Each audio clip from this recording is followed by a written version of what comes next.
close that door, Chris. Let's go. Here we go. We're going to go live in a minute.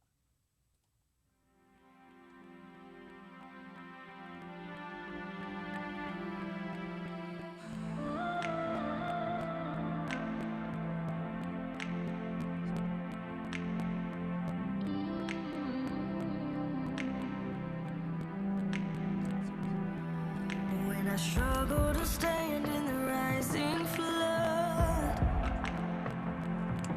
when the currents consume everything I love, when the wind and the waves make the storm appear, your word is the anchor that holds me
still.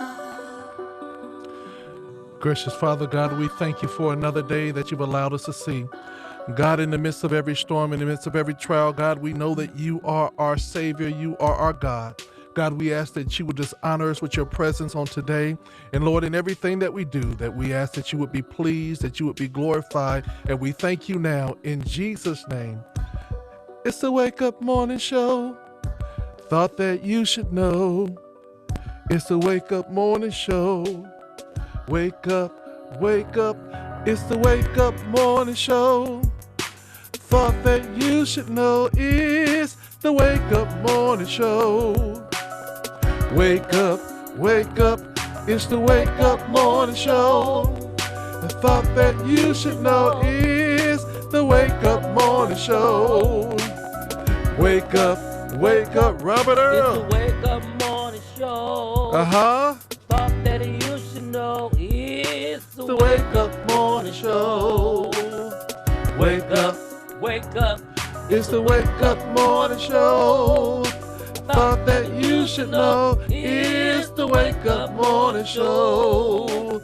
Yeah. Wake up, wake All up. right, Robert Earl Dean, we finally got the technical difficulties. Thank you, Lord. I was feeling kind of bad about it Jesus. until NBC News had to say that Zoom is having an issue with Facebook, and so we're not the only one in the midst Yes. that's having problems with the Facebook connection. So we're live here on YouTube page on God Radio Yes. 1, and we're gonna just hop right into it. We have none other than our representative for the school board of the 8th largest school district in the nation, San Diego Unified School District, a board member, Dr. Sharon Whitehurst. How are you doing this morning? Good morning. Good morning. I'm doing very well. Thank you. What about Amen. you? We are doing fabulous. We are here in the studio holding it down, and we wanted to make sure that we got you on the line because we need to know what's going on with the distance learning. And, you know, I have to give San Diego Unified School District credit. Y'all seem to be like on the cutting edge of making things happen all over the country. I think people are looking at what we're doing in San Diego. So I just wanted you to have an opportunity to share and give updates on what's happening in the school district and also how people might be able to help during this time. Thank you for this opportunity to share. And I'm blessed to be here. And it's a blessing that you have this station. I want to say good morning to all of your listeners this morning and to just inform your listeners what's happening in San Diego Unified School District. One thing is that we decided when we had this coronavirus pandemic issue, we decided that yes, we're going to continue learning. And the question in the land, in the nation right now is how do we deal with the digital divide? Because we know that there's been a Hmm. digital divide and we've not done anything about it as a nation. And so San Diego Unified School District decided to take that issue on. We knew that we had the devices because thanks to our taxpayers, they passed several bonds and we had more than 100,000 laptops, Chromebooks, etc. So we knew that children were already using them at the school sites. And it was just a matter of getting those devices out to the children, checking them out to them. So we set up stations in the communities that needed them and then had the parents to come in and check them out. We did this in spite of what's going on with the virus. Everyone stayed in the car. They ran the notebooks out to the children in the car in a plastic bag. They were properly quarantined. They had on their mask, face mask, and gloves, etc. So we got the devices to the children. We distributed more than 50,000 devices to our children. Once we did that, we also were working simultaneously on getting them on the internet. Everybody knows the internet. We talk about the infrastructure. And when I think the White House in Washington, D.C., think about uh, the infrastructure, they think about streets and water and so forth. But now in 2020, we know that the internet is a part of that. So we must get that out to all of our citizens so that everyone has access to what's happening in the world through the internet. So we went about, our superintendent had to contact Cox Cable CEO in order to have him give our students access if they were in an area where they did not have anything going for them. So she made a contact with him and he agreed to give our students through July access for just free. Also, we knew Hmm. that we had some hot spots around where if you look at a college campus, a university campus, you can be anywhere on that campus and pull into the internet service there. So we said our schools are already wired. We already have internet access in certain communities throughout the city. So why don't we just take some of those devices and find a way to pull into the community that internet access that would allow the children to get onto our sandy.net web. So we did that.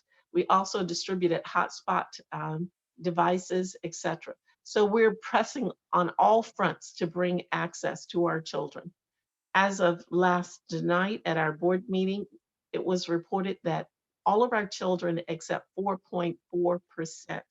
So imagine out of more than 100,000 students, we have only about 4,400 children who do not have access.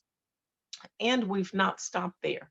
We've put together teams, and those teams are pursuing those children because you have to remember on Monday was the first day we went live with this, with all children having to respond. So on Monday, everyone reported in except 4.4% of them. Someone said that's better than we have when we don't have internet classrooms. When we have regular classrooms, we don't get that kind of turnout or first day back. But now we're pursuing those other children one on one, calling, doing the things that we need to do to ensure that our children are online and getting access to education. So that's kind of a quick. Well, one of the things Yeah, one of the things that's being a part of the San Diego Unified School District, we have been very aggressively at our school going after and finding our parents. We've been using technology from Facebook to Instagram to literally get to our parents and our students, and we've been showing great success. I think at one of my schools that is normally a high homeless rate, there's only about 6 students that have not yet been contacted, and that when you have a transitioning population, I say kudos to Mr. Hernandez and the team at Perkins because they're really reaching out and getting to the kids. But kudos overall to San Diego Unified School District because I know that when we give out so many devices, we know that we're not going to be able to get them all back, or they're not going to always come back in the best of shape and things of that nature. But I know that you all said that the education was way more important than the physical devices, and we're going to challenge everybody to do their best to take care of and be good stewards over it. But this is like saying that this is important. And what I'm really excited about is that I think that you are challenging the teaching staff and the administrative staff to go to a whole nother level in how they educate. And I think that our teachers are starting to have a lot of fun with this whole Zoom and teaching and literally being in the face of their children. I love it. I mean, some people looked at it as the glass is half empty. I've always looked at it as it's half full because it's greatly Mhm. disturbed me all along that our children did not have access to the internet. And there's so much more material out there on the internet that teachers cannot give our children. And what has happened, Mhm. you have the haves and the have-nots. You have the richer communities like La Jolla, etc., Scripps Ranch, where those children have been educated along those lines, and we've not had that for all of our children. Now we have that. We Mhm. also have the opportunity for parents, grandparents, guardians to understand what's going on in the classroom. In fact, I got a call on Monday from a grandmother who was very disturbed because she had gone in with her grandchild whom she's responsible for, and she was saying, well, I don't know about this. What do you think about this? And so it now gives them an opportunity to see, to say, to understand what the children are being taught, and to reinforce or support that, or to help the children to dialogue and understand what is going on in the classroom. I think it's a Yeah. win-win.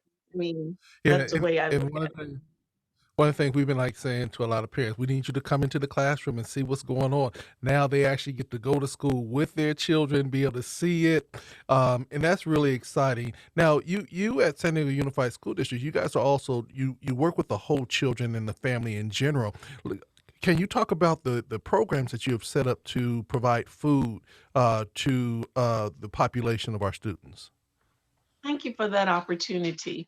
We decided on, I believe it was March the 13th. You can help me with that, but I believe it was March 13th.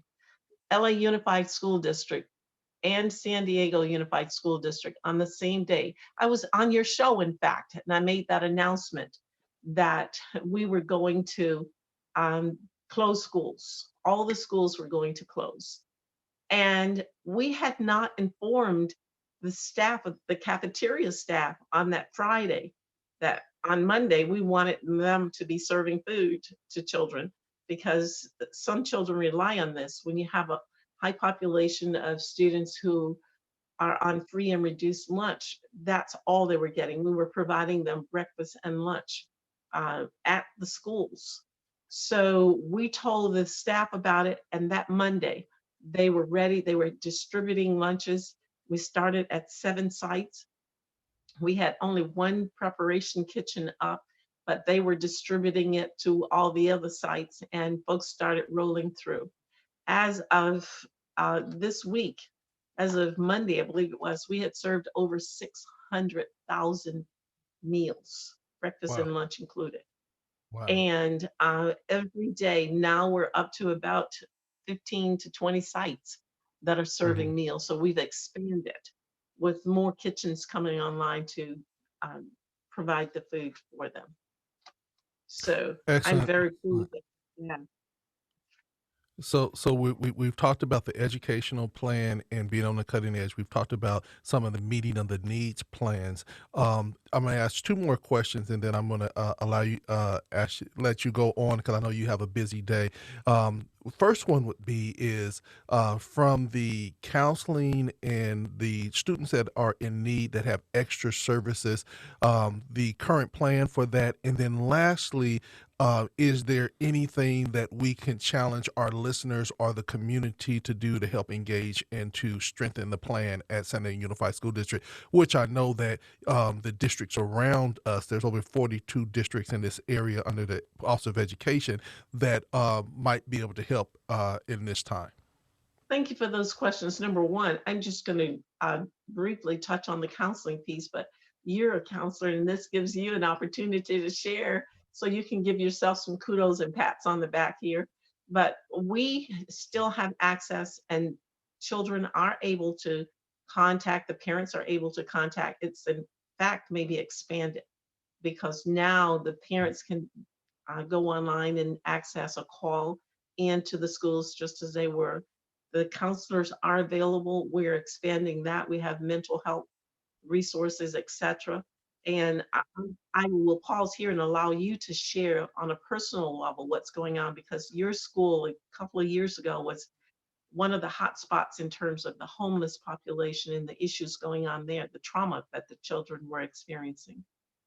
Yes, and one of the things is with the class dojo and the things that the teachers have set up, counselors are able to go into classrooms with the students when the teachers are going in, as well as we're doing some one-on-one and some group type counseling. But we're really taking the lead of our leaders, our principals, and our VPs when they know that there are families that might be in crisis or that students need to talk. Then we set up, individual opportunities for them to go. Right now, it's about getting all the kids, finding all the kids, and just reconnecting. And right now, some of the kids that I'm working with, they're literally reaching out and saying, "Hey, Mr. Thompson, I need to talk to you." And so we're setting up those opportunities. In the Zoom, none of the children are being recorded, as well as we follow the protocols to make sure that the safety of our children are utmost. One of the things that people have been talking about has been that they've been seeing domestic violence go up, and that but there's a decrease in the reports to CPS and things of that nature. And so we're also, the high risk students, checking in on them and making sure that they're still doing well and that their families are still doing well. Thank you. And now for the other question that you asked me about how the community can help. I must applaud groups like BayPAC, other groups that have been offering their services. We've had medical doctors, etc., coming in offering their services to support our children. But what I really am grateful for is how the parents and the grandparents are stepping up. Hmm. Because after all, this is a spiritual station. And I just want to say that the Bible challenges us to train up our children. Hmm. He didn't tell the schools to train them, but the Bible many years ago challenged us to train up your child in the way it should go, and the schools are there to help. And Hmm. so, with that guidance, we're thankful that parents are taking the lead to say, yes, I'm going to take some responsibility for assisting the schools with what my child or my guardian child is doing. And as I talked about yet last night at the board meeting, I had a grandmother to send me a text at midnight. In fact, I checked the time; it's like 12:07, asking Mhm. me what should she do about her grandson because he hadn't heard from the school, and she wanted him to be online on Monday, the first day of school. Mhm. So to me, I took that as a positive sign that our parents, grandparents, guardians want to participate. And so some of the Mhm. things that they need to do, parents need to do, is to really kind of focus on what the child is interested in. For me, I always say, Mhm. first of all, you're interested in something. A child is interested in something regardless to what age. If it's math, if it's Mhm. sports, the sports people do a great job with that. But not every child is Mhm. interested in a sport. So it may be interested in cars or books or gardening or whatever it is. It may be some idiosyncratic issue that you or I would not think of, but you know what that child is interested in, and you need to hone it, Mhm. focus on it, Mhm. help that child to go on the internet now that you have it, do some research in that field. And then you can take the next step when they're getting on your nerves. And I know they do because my sister's dealing with her grandchildren right now. Have them to sit down and write a paper about it, write a paragraph, write a couple of sentences about that particular topic that the child is interested in. And then you dialogue about it, talk about it. Okay, what did you write? What are you saying here? How can we write this better? Work with that child in that area that he or she is interested in. If it's dancing, if it's singing, if whatever the interest is, and there are 1,000 things out there that the child may be interested in. And then you start focusing on that through research, through writing, and it doesn't have to be sophisticated, but just to start the process. This is all that's happening in the schools. They write about the topic, they read about it, the children dialogue about it, and then they go back and they refine it and they keep building on it. And then eventually Mhm. they become an expert in their fields, whether it's about worms, which I Mhm. don't like, snakes, or whatever the issue is. Help your child to become an expert in a field. And then that later leads to careers. I know in the eighth grade, I Mhm. was really interested in math, and I decided then I was going to be a math teacher. And lo and behold, I Mhm. became a math teacher. And that's what happens to folks, ball players. If you're interested in basketball, that's all they do. They play basketball, they focus on that. That's what you need to do for every child. And you know what way your child wants to go. That's why the Bible says, in the way he should go, because every child is not the same. They're all different. So train up your child in the way he should go, and whatever that field is, whether it's in being a broadcaster or radio host, whatever it is, you focus on that and cultivate that and elevate that.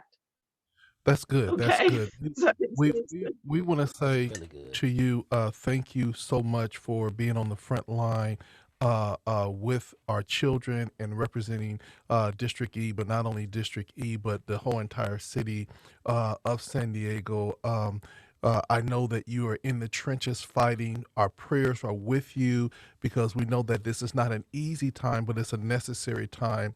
And leadership is so important during this time, to have all voices heard and to make sure that all children, especially in District E, which is normally the children that many times are underrepresented in Mhm. the fight, people don't fight as hard for them. We appreciate you fighting hard for them and making the decisions that are truly impacting. I know that my kids are getting their computers and getting their resources. And so we just want to say kudos to you and thank you so much for your hard work. Pray that you will be safe and take some time to get some rest. Thank you. Thanks. And blessings on you and to all of your listeners. God bless you. Thank you for this Excellent. opportunity. God bless you. Bless you. Good to see No you. problem. That is Mhm. Good to see you too. Thank That you. is Dr. Sharon Whitehurst Payne, board member of the San Diego Unified School District, the eighth largest school district in the nation, on the front line of making sure that our children are getting the very best in education. We're Yes. going to go back to some great gospel music, and we'll be back with a great interview from none other than Sylvester Henderson, Professor Sylvester Henderson, and we'll be right back with you right here on GODRadio1.com.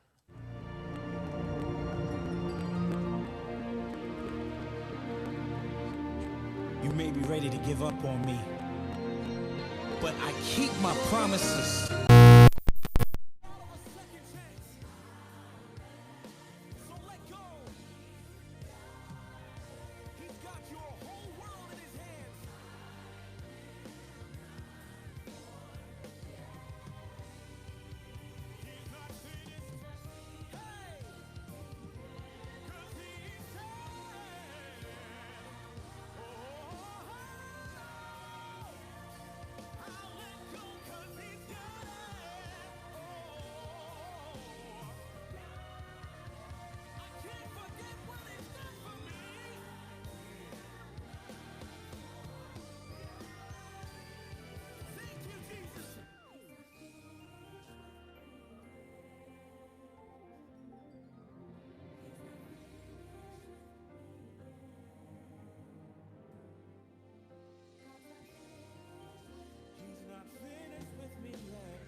All right, everybody.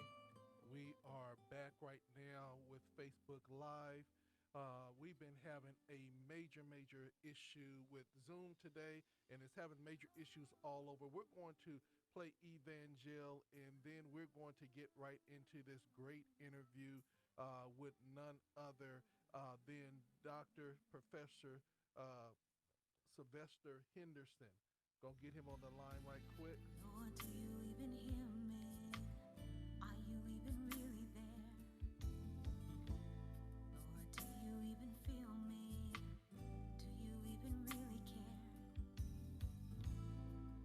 Tell me what I'm doing wrong, because another day has gone by, and I still haven't heard from you, and I don't understand why. I just wanna hear a word from you. I just wanna hear a He's up. word from you. I just wanna hear a word from you. I just wanna hear a word from you. Yes. That Yeah. was none other than Evangel right here on GODRadio1.com. Professor, we see that you are on the line. We have been fighting with Zoom My Lord. all morning long. They have even said that all the news stations cannot get on Facebook and online today. So we are on audio on Facebook, so people can definitely hear you because we wanted to make sure that you would be able to be heard and they'll be able to hear this great information. But at the same point, we can hear you and we can see you live and you can see us live. So, Robert O'Dean, if you want to introduce him, and we're going to go from there. This man is um he's an educator, he's music. He gives you everything you need for the industry of music. He's a professor, which means he has an education behind it. He is a faithful musician of 40 years to one church. You know, today musicians can't stay at one church for 6 months. And so we're glad to have him in his and all of his knowledge, the one and only Professor Sylvester Henderson from the Bay Area, the one and only. Welcome to the LT Wake Up Morning Show with Robert Earl Dean Report. Wow, good morning, and thank you for allowing me to come over to come on your radio show and just to talk. Yes. It was a real joy, a real treat, and a surprise. So I'm very appreciative. God bless you. Thank you. Well, man, I've had the opportunity to work with you with Eddie Bowtrip and Fulfillment, because you're known for bringing so many recording artists to the Berkeleys and to your other school, which I think Los Madonnas. Los Madonnas College. Yes. Tell us about some of the artists that you've worked with. Oh, oh God! I worked with the late Reverend Daryl Yes. Coley, the late Walter Hawkins, the Voices of Fulfillment, Helen Stevens, Yes. Billy Porter, Melanie Daniels, Kirk Whalum. Um, who else did we have? God, we've had so many. We had recently. Oh God, Gerald Albright. We had recently Kyla Jade, Keisha Renee, Oh yeah, Keisha. Ooh. uh, Howard Hewitt, Vesta. Oh God, I got to look at the resume, man. I've been doing it so Yes. long. So I you mean, probably well-known artists. I bring a lot of well-known celebrities, gospel and R&B artists to the college, mhm. um, as a way of allowing the students to interface with professionals. Yes, sir. But one of the goals of all the festivals that I've had an opportunity to sponsor, I sponsored at UC Berkeley a festival called the Gospel Experience. Yes. And the Gospel Experience I held for 20 years at the University of California, Berkeley. That's where really kind of my career started at the age of 25, and I'm going to be 60 this year. No, sir. And yes, sir, I'll be 60 this year. I'm like, man, when did that Exactly. happen? Cause you be so busy doing good stuff, man. Yeah, I keep myself real busy. And so at UC Berkeley is kind of where everything kind of started. And then I worked there 20 years and I landed a full-time tenure track position at the age of 34 at Los Madonnas College. And I created a similar like concert sequel entitled The Gospel Celebration. Hmm. And I kind of created at UC Berkeley. It was more an audition ensemble that I ran, and actually having worked now as a tenure professor. When I worked at UC Berkeley, I worked as a lecturer. I was part of their. I was known as a professor of practice, a teaching scholar. Wow. At when I was college, I landed a full-time tenure job, which means I have all the benefits of right of an American professor. And so Wow. I've been there 28 years. Ooh. And I created, I have a well-known urban music program, my gospel choir, as well as I have a very large and well-known classical program as well. It's called the Los Madonnas College Chamber Chorale. And then in addition to that, I sort of bring everything together through my music ministry at my church I've been at close to 40 years, the Wow. Palmacia Baptist Church. And what I normally do is that all the musicians that are trained through the colleges become my staff at the church. Wow. And so I give them what is called career technical education. And so I have many sons and daughters all over the country. As I've become an older man, you know, I've had a philosophy all my life. Hmm. Instead of following the crowd, and I've never been one to follow crowds. I just really believe in one building their own creative nation. Uh-huh.